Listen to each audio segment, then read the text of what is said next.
first, some words of welcome. From the World Bank, we have Mr. Jürgen Vogel, Vice President for Sustainable Development, joining us online. Good evening. Hello and good morning, everybody, and good evening to those of you around the world. A very, very warm welcome also on behalf of the World Bank to the 7th Annual Korea Green Innovation Days event. Unfortunately, we cannot enjoy, all of us, the springtime weather, the beautiful weather in Seoul right now, but we're hoping this year's hybrid format will provide the opportunity to bring together even more individuals from around the world to discuss green growth and sustainable development. First, I'd like to welcome and thank Mr. Tae-sik Yoon, Deputy Minister for International Affairs at the Ministry of Economy and Finance of the Republic of Korea, to join me today to open this event. I would like to take a moment to thank Korea's Ministry of Economy and Finance for their visionary leadership in green growth and support to the World Bank's Korea Green Growth Trust Fund partnership.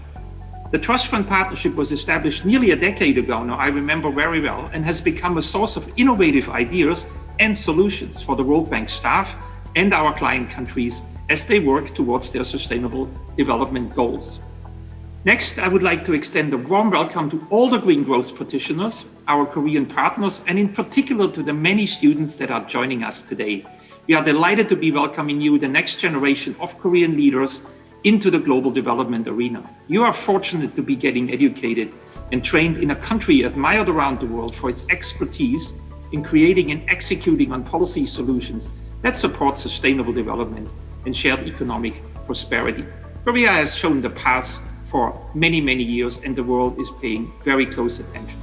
I would also like to thank Young Won, the KGG Trust Fund Program Manager, and the KGG Trust Fund team for bringing us all together today. It's a challenge working across time zones, meeting with bank staff and client country officials to set up a global conference.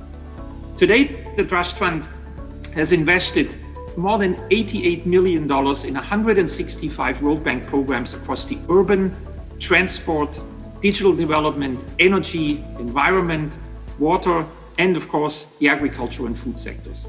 The fund is a catalyst for green growth. It has already influenced $14 billion in World Bank lending, funded by the decision-making under deep uncertainty work, a new decision-making methodology responding to climate risks, which is now mainstreamed into World Bank group operations. A very, very sizable impact that this trust fund has had in the way we and at the World Bank around the world are operating.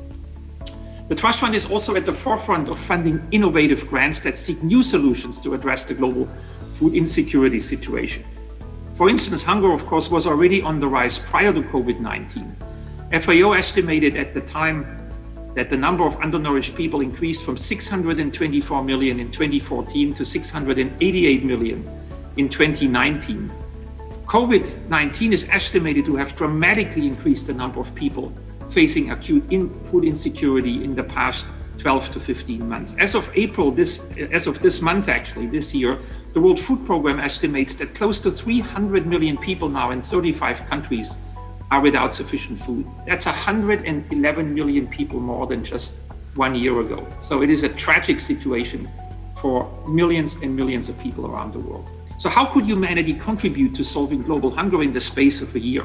Starting this year, KGGTF is funding a new World Bank program exploring, for instance, how insect farming as a novel protein source could feed both animals and humans. This complete protein takes only 1 month to mature, compared to many months for crops or animal protein.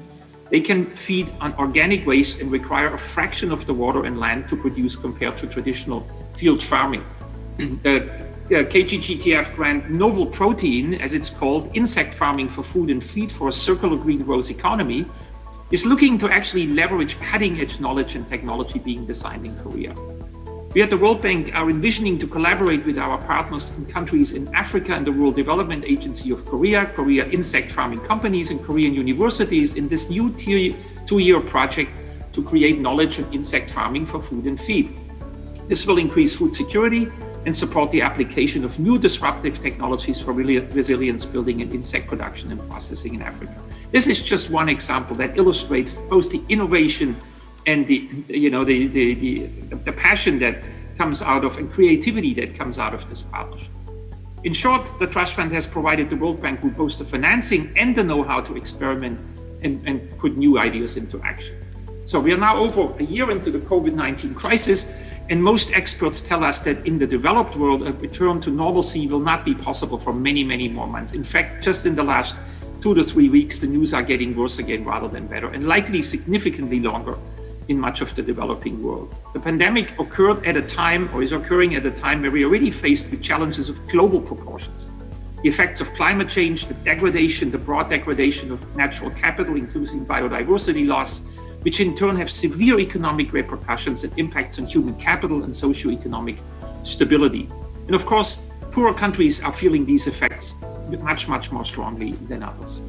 These compounded crises are teaching us that in a post-COVID world, a business as usual recovery will be ineffective and not suited to a new world of increased risks, because these risks will not go away, even if the pandemic is brought under control. Unless a new path is pursued, developing countries risk a lost decade of development with rising poverty and inequality. Of course, the alternative path, and this is what we are discussing today and tomorrow, is one that acknowledges that the economy and society is embedded in natural ecosystems. This path is one that involves pursuing a greener growth path.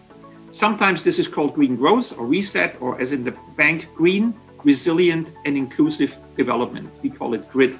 The objective is the same: to turn the challenge of COVID and climate and debt and all the other crises that we face into an opportunity to build a world better for all, not to build back, but to build forward better.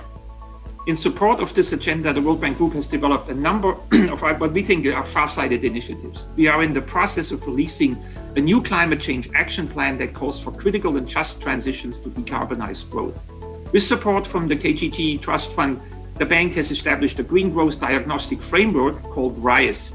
And this is the acronym for resilience, inclusion, sustainability, and efficiency. Because if there is one thing we have learned in the last 12 months, is that the world is not resilient.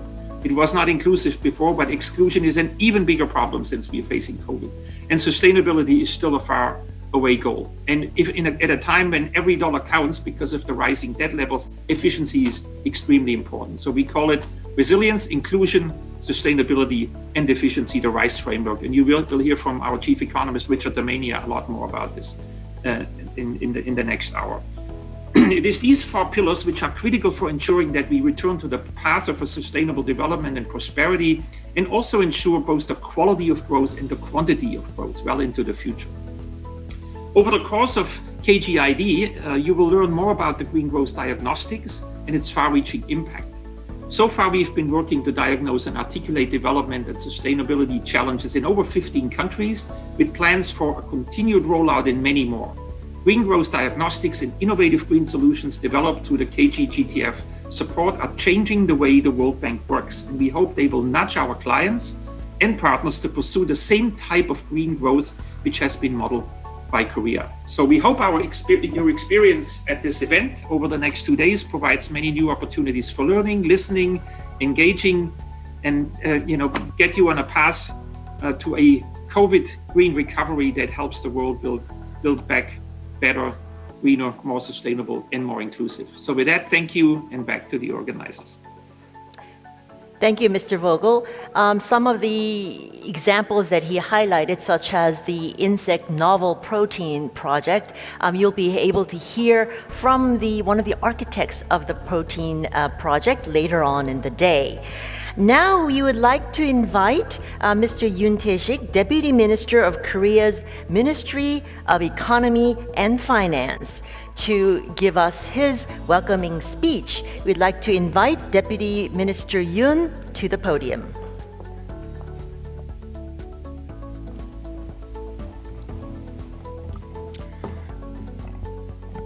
World Bank Group Vice President for Sustainable Development, Jürgen Vogel, the Korean Green Growth Trust Fund team, and public and private sector representative.